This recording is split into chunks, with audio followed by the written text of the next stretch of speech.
Olá! Hoje a gente vai mergulhar num material assim denso e muito impactante. É Um Escritor na Guerra, que reúne anotações de Vassili Grossman.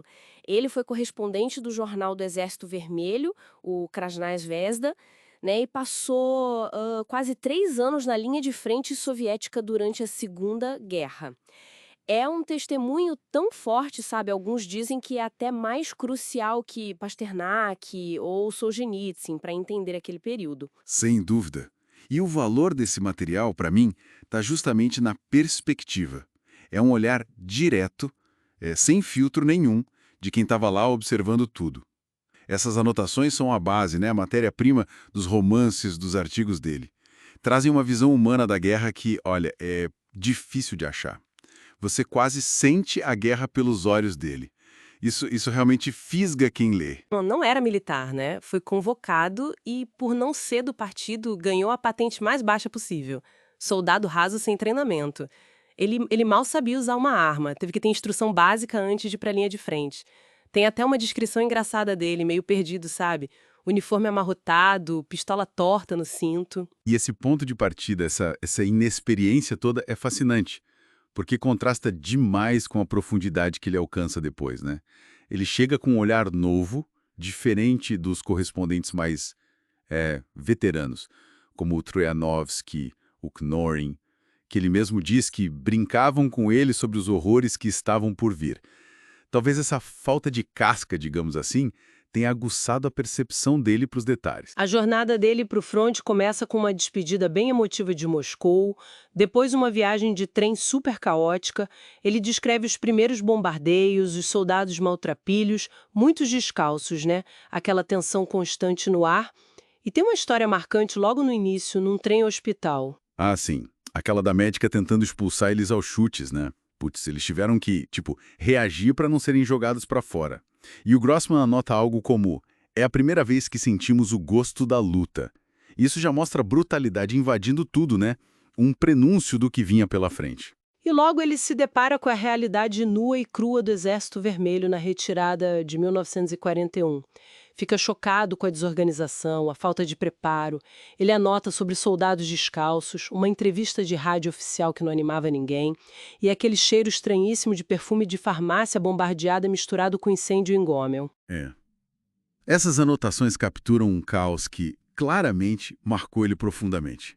Ele não enfeita nada, né?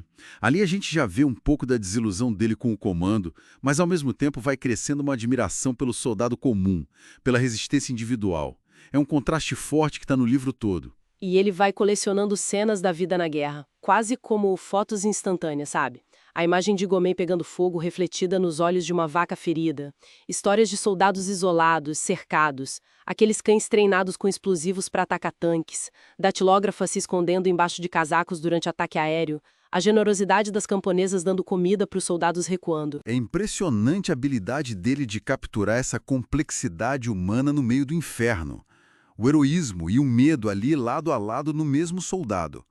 A alma simples de um Kuptsov que encara a morte e a crueldade quase burocrática, né? Como a do general Petrov mudando sentença de morte entre goles de chá. Ou a compaixão de outros, como o Shliapin. É a tal cruel verdade da guerra que ele mostra sem dó nos pequenos gestos e nas grandes tragédias. E essa verdade fica ainda mais devastadora quando ele chega nos campos de extermínio. A descrição de Treblinka, da estrada sem volta, é de tirar o fôlego. Ele relata o choque de encontrar tufos de cabelo das vítimas misturados na terra. E em Berdichev, que era a cidade natal dele, ele descobre o papel dos colaboradores locais nos massacres. Enquanto ele busca desesperadamente notícias da mãe, que era judia, e ficou para trás. Exato. E o que torna o Grossman tão fundamental é justamente isso. Ele não desvia o olhar.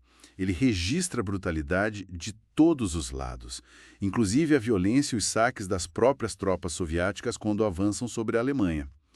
Ele aponta as contradições, sabe?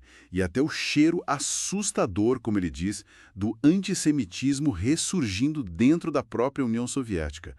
Essa honestidade desafia qualquer visão simplista da guerra. A chegada em Berlim também é narrada sem nenhum romantismo.